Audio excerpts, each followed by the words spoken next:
ശ്രീ സലിം മടവൂർ, കഴിഞ്ഞ തെരഞ്ഞെടുപ്പ് കാലത്താണ് കൊല്ലത്തെ M P Shri N K പ്രേമചന്ദ്രന് പാർലമെൻറ്റിൽ അവിടുത്തെ ക്യാൻറ്റീനിൽ പ്രധാനമന്ത്രി അപ്രതീക്ഷിതമായി ഒരു ഉച്ചയൂണ് നൽകിയത് വലിയ രാഷ്ട്രീയ വിഷയമായി മുഖ്യമന്ത്രി പിണറായി വിജയൻ അടക്കമുള്ള LDF നേതാക്കൾ ഉയർത്തിയത്. എൻ കെ പ്രേമചന്ദ്രൻ സംഘിയായി, എൻ കെ പ്രേമചന്ദ്രൻ ഏത് സമയവും BJPയിലേക്ക് പോകുന്ന ആളായി.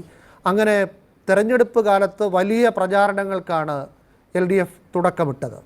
അങ്ങനെയുള്ള LDF സർക്കാരിലെ ക്രമസമാധാന ചുമതലയുള്ള മുഖ്യമന്ത്രിയുടെ വിശ്വസ്തനായ ADGP രണ്ട് RSS നേതാക്കളെ അതീവ രഹസ്യമായി എന്തിനു പോയി കണ്ടു എന്ന് ചോദിക്കുന്നത് CP അടക്കമുള്ള ഘടകകക്ഷികളാണ്. RJD നിങ്ങളുടെ പാർട്ടി അടക്കമുള്ളവരാണ്. അതിന് നേരത്തെ പറഞ്ഞ മറുപടികൾ മതിയാകുമോ? ഇപ്പോൾ ശ്രീ മുരളീധരൻ ചോദിച്ചതും കേട്ടല്ലോ.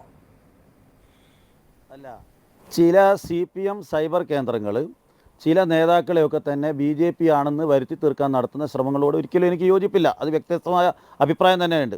Shri N K Premachandran India രാജ്യ പാർലമെൻറ്റിൽ മികച്ച രീതിയിൽ പ്രവർത്തിക്കുന്ന ഒരു പാർലമെൻറ്റ് അംഗമാണ്.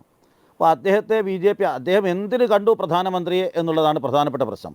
ഇന്ത്യയുടെ പ്രധാനമന്ത്രിയെ കാണാൻ പാടില്ല, അദ്ദേഹത്തോടൊപ്പം ഭക്ഷണം കഴിക്കാൻ പാടില്ല എന്നുള്ളൊരു അഭിപ്രായമൊന്നും ഞങ്ങൾക്കില്ല. എന്ത് കണ്ടു, എന്ത് സംസാരിച്ചു, നിലപാടുകളിൽ മാറ്റം വന്നിട്ടുണ്ടോ, രാഷ്ട്രീയ നിലപാടിൽ മാറ്റം വന്നിട്ടുണ്ടോ, അതാണ് പരിശോധിക്കേണ്ടത്. ഇപ്പോൾ ഓരോ ദിവസവും ഓരോ തരത്തിലുള്ള ആക്രമണങ്ങളിൽ പ്രേമേന്ദ്രൻ തന്നെ പറഞ്ഞു, അപ്രതീക്ഷിതമായി പാർലമെന്റ് സമ്മേളനം അവസാനിക്കുകയാണ്, പാർലമെന്റിന്റെ കാലാവധി തീരുകയാണ്. ഒരു ദിവസം പ്രധാനമന്ത്രിയുടെ ഓഫീസിലേക്ക്, പാർലമെന്റിലെ ഓഫീസിലേക്ക് ചെല്ലാൻ പറയുന്നു. അദ്ദേഹം ചെന്നു. ഉടൻ അദ്ദേഹം പ്രധാനമന്ത്രിയോടൊപ്പം ക്യാൻറ്റീനിലേക്ക് പോകുന്നു. പ്രധാനമന്ത്രി വിളിച്ചുകൊണ്ട് പോകുന്നു. അവിടെ ക്യാൻറ്റീനിൽ പൊതുവായി മറ്റു ജില്ലാ MP മാർക്കൊപ്പം ഇരുന്ന് ഭക്ഷണം കഴിക്കുന്നു. അതിനെയാണ് വലിയ രാഷ്ട്രീയ പ്രശ്നമായി ഉയർത്തിയത്. അങ്ങനെയുള്ളവർക്ക് ADGP അജിത് കുമാറിൻ്റെ കാര്യത്തിൽ ഉത്തരവില്ലാത്തത് എന്തുകൊണ്ടാണ്? അല്ല, ഒരു രാഷ്ട്രീയ നേതാവ് അദ്ദേഹത്തെ ഒരു പാർലമെൻറ്റ് അംഗം പ്രധാനമന്ത്രിയെ കണ്ട്, ഞാൻ പറഞ്ഞല്ലോ, ഞങ്ങളെ സംബന്ധിച്ചിടത്തോളം അങ്ങനെ ഒരു പരസ്പരം കണ്ടതുകൊണ്ട് എല്ലാം തീർന്നു എന്നുള്ള അഭിപ്രായമൊന്നുമില്ല. രാഷ്ട്രീയ നിലപാടിൽ മാറ്റം വരുത്തുന്നുണ്ടോ? ശ്രീ പ്രേമചന്ദ്രൻ രാജ്യത്ത് അദ്ദേഹത്തിൻ്റെ രാഷ്ട്രീയ നിലപാടിൽ മാറ്റം വരുത്തുമ്പോഴാണ് ഇതേക്കുറിച്ച് നമുക്ക് ചർച്ച ചെയ്യേണ്ടത്. അപ്പോൾ അദ്ദേഹം ഒരു പാർലമെൻറ്റ് ക്യാൻറ്റീനിൽ വെച്ച് ഇന്ത്യയുടെ പ്രധാനമന്ത്രിയെയോ ഇന്ത്യയിലെ ഏതെങ്കിലും മന്ത്രിമാരെയോ കാണുകയോ ഭക്ഷണം കഴിക്കുകയോ ചെയ്തത് വലിയ അപരാധമായിട്ടൊന്നും എന്നെ സംബന്ധിച്ച് തോന്നിയിട്ടില്ല. അതേക്കുറിച്ച് CPMന് വ്യത്യസ്തമായ അഭിപ്രായമായിരിക്കാം. പക്ഷേ ഓരോ ആളുകളെയും തെരഞ്ഞെടുത്ത് അദ്ദേഹം UDFൽ മന്ത്രിയായിരിക്കെ ഗുജറാത്തിൽ അന്നത്തെ ഗുജറാത്ത് മുഖ്യമന്ത്രി നരേന്ദ്രമോദിയെ കണ്ടപ്പോൾ എന്തായിരുന്നു LDFന്റെ നിലപാട്, CPMന്റെ നിലപാട്? ഷിബു ബേബി ജോൺ കണ്ടതൊരു വ്യത്യാസമുണ്ട്.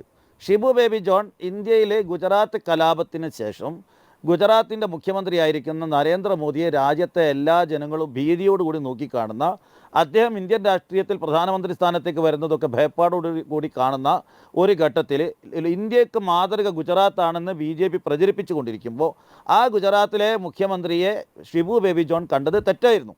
അതിന് ഞങ്ങൾ എതിർത്തിട്ടുണ്ട്. കാരണം അന്ന് കേരളത്തിൻ്റെ മുഖ്യമന്ത്രിയായ ഉമ്മൻചാണ്ടി തന്നെ പറഞ്ഞു, ഷിബു ബേബി ജോൺ ഗുജറാത്തിൻ്റെ മുഖ്യമന്ത്രി നരേന്ദ്രമോദിയിൽ നിന്നോ ഗുജറാത്ത് സർക്കാരിൽ നിന്നോ കേരളത്തിന് ഒന്നും പഠിക്കാനോ നേടാനോ ഇല്ല എന്ന് പരസ്യമായി പറഞ്ഞുകൊണ്ട് തള്ളിക്കളയുകയും ചെയ്തിട്ടുണ്ട്. അദ്ദേഹം തന്നെ